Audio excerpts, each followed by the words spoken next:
इतिहास, हिस्ट्री, जिसके बारे में हम बहुत सुनते हैं। हमारे राजनेता इसके बारे में बहुत बात करते हैं, कलाकार इसके बारे में बहुत बात करते हैं, न्यूज़ एंकर्स इसके बारे में बहुत बात करते हैं। और हम सोशल गैदरिंग्स में भी जब आपस में मिलते हैं दोस्त लोग, उनके साथ भी हम इतिहास के ऊपर चर्चा कर लेते हैं। तो ये इतिहास आखिर है क्या? तो देखो, इतिहास और कुछ नहीं बल्कि बीते कल में हुई घटनाएं और घटनाक्रम जिनके आधार पर हमारा आज बनता है, वो इतिहास है। कि कैसे आज एक देश बनता है, समाज कैसे बनता है, विज्ञान कहाँ से आया, भाषाएं कैसे विकसित हुई, खाना, रहन सहन, ये सब कहाँ से आया। तो ये मेरी खुद की एक सिंपल डेफिनेशन है इतिहास क्या है इसके ऊपर।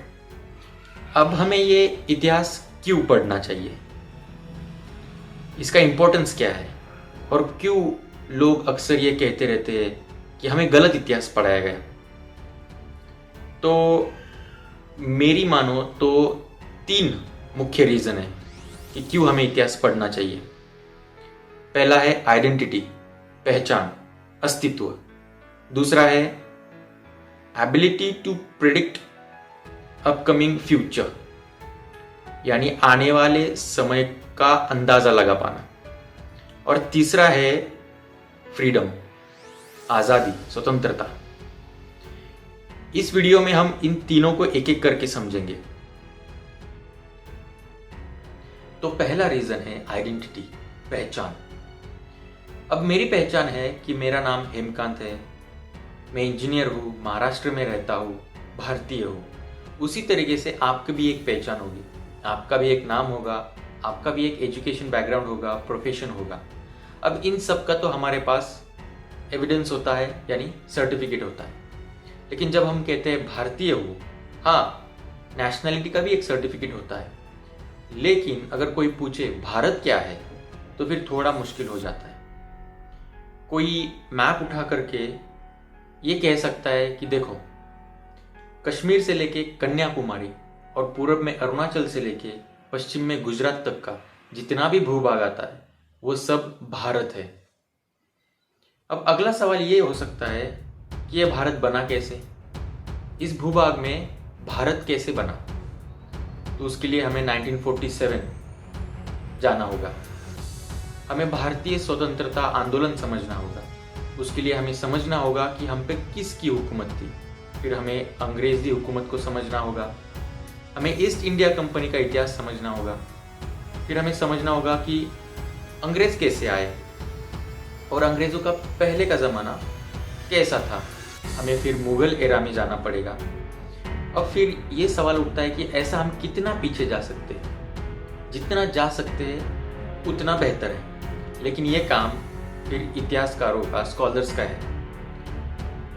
और एक सामान्य इंसान को मेरे ख्याल से 400-500 साल तक का इतिहास पता होना बहुत ज़रूरी है, ताकि एक ठोस, सॉलिड अंडरस्टैंडिंग हो कि भारत क्या है, मैं भारतीय कैसे बना, मेरा आज की आइडेंटिटी क्या है। अब दूसरा रीजन है आने वाले समय का अंदाजा लगाना, एबिलिटी टू प्रेडिक्ट। अब आप कहोगे कि इतिहास को पढ़कर आने वाले समय को कैसे जान पाएंगे, वो तो बीत गया ना, वो तो चला गया। आपने वो कहावत तो सुनी होगी, हिस्ट्री रिपीट्स इटसेल्फ, इतिहास अपने आप को दोहराता है। अब ऐसा क्यों होता है? ऐसा इसलिए होता है कि हम इंसान कुछ गिने चुने भाव भावनाओं से बने हुए हैं। जो भाव भावनाएं आज के इंसान में है, वही भाव भावनाएं इतिहास के हमारे पूर्वजों में भी रही होगी।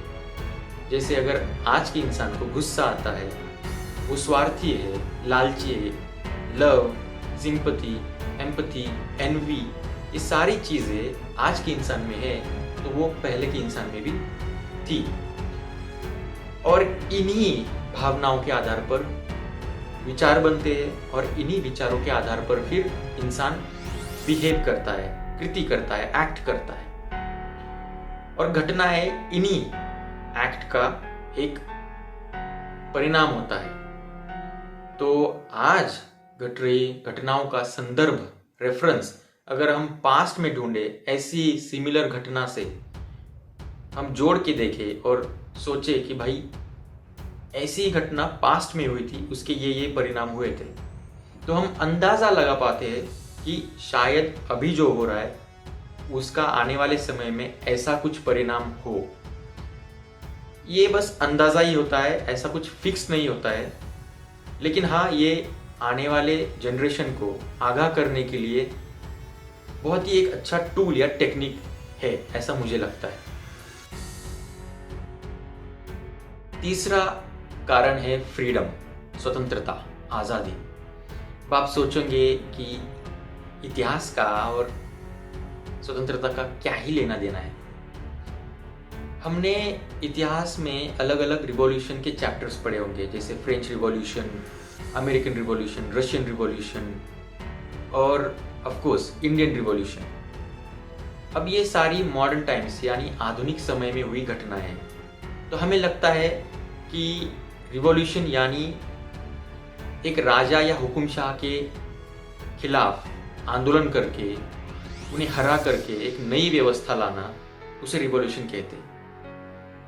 हाँ, ये बात सही है, लेकिन एक जुल्मी राजा को हरा करके एक नया राजा आना, ये भी एक रिवॉल्यूशन ही है। इसका बेस्ट एग्जाम्पल है छत्रपति शिवाजी महाराज। उन्होंने तत्कालीन जितने भी शासक थे, मुगल हो या आदिल शाही हो, कुतुब शाही हो, निजाम शाही हो, इनके खिलाफ एक लड़ाई करके एक अपना राज्य स्थापित किया। तो ये भी एक प्रकार से क्रांति ही थी।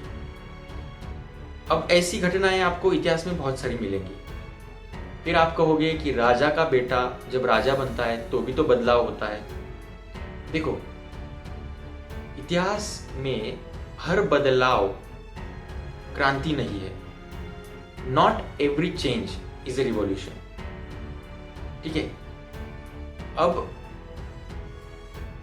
हमें यह समझना है कि पहली बात, इतिहास को पढ़कर हमें गुलामी और आज़ादी का फर्क समझ में आता है। और दूसरी बात, हमें आज़ादी की लड़ाई लड़ने के लिए जुल्म के खिलाफ यही इतिहास प्रेरणा देता है। जैसे कि मैंने कहा, शिवाजी महाराज, फिर महाराणा प्रताप जी है, भगत सिंह है, गांधी जी है, ये एक प्रेरणा का स्रोत बन जाते हैं। इनके विचार, इन्होंने किया हुआ एक्ट, बहादुरी हमें आज प्रेरणा देता है। तो इसलिए आज़ादी के लिए और आज़ादी को समझने के लिए भी इतिहास बहुत जरूरी है। अब अहम सवाल यह है कि क्या हमें गलत इतिहास पढ़ाया गया? क्योंकि पिछले 10-12 साल से हमने ये बहुत बार सुना होगा कि हमें गलत इतिहास पढ़ाया गया। क्या सच में हमें गलत इतिहास पढ़ाया गया? मेरी मानो तो नहीं। हाँ, बायस्ड जरूर हो सकता है। बायस्ड यानी एक तरफा, थोड़ा सा एक तरफा, या किसी की तरफ थोड़ा सा झुका हुआ। अब ऐसा क्यों होता है? देखो, हम इंसान जो है ना, बायसनेस हमारा स्वभाव है। तो इतिहासकार और लेखक वो भी आखिरकार इंसान ही है। तो उन्हें किसी किरदार या किसी पर्टिकुलर घटना के प्रति लगाव होना जाहिर सी बात है। किसी इतिहासकार को किसी पर्टिकुलर टाइम पीरियड पे ही ज़्यादा इंटरेस्ट हो कि नहीं भाई, इसी टाइम पीरियड में बहुत कुछ बेहतर हुआ और भारत का स्वर्ण काल था, ऐसे किसी को लग सकता है। और अगर कोई ये कहे कि हमें तो गुप्तास के बारे में नहीं पढ़ाया गया, चौल्य, चालुक्य, राष्ट्रकूट, पल्लवास के बारे में नहीं पढ़ाया गया और सिर्फ मुगल और अंग्रेज़ों के बारे में ही पढ़ाया गया, तो जैसा कि मैंने शुरू में ही कहा था कि एक सामान्य इंसान को 400 से 500 साल तक का इतिहास ज़रूरी है अपनी आज की आइडेंटिटी समझने के लिए। और रहा गुप्ताज और पल्लवास का, तो भाई आपको किसने रोका था? लेते आप हिस्ट्री स्पेशल, पीएचडी करते, रिसर्च करते। 500 साल का जो इतिहास है वही सामान्य इंसान के लिए ज़रूरी है, जिसने history as a special subject नहीं लिया है। किसी ने इंजीनियरिंग किया है, किसी ने मेडिकल में करियर किया है, किसी ने बिजनेस में करियर किया है। तो 500 साल का इतिहास एक रिसेंट हिस्ट्री मैं मानता हूँ जो रिलेवेंट है आपकी आइडेंटिटी के लिए। और अगर कोई कहे कि हमें तो गलत इतिहास ही पढ़ाया गया और मैं आपको सही इतिहास पढ़ाऊंगा, तो मैं कहूँगा बी केयरफुल, सावधान। तो इसी के साथ इस वीडियो में इतना ही, और अगली वीडियो में मिलेंगे नए टॉपिक के साथ।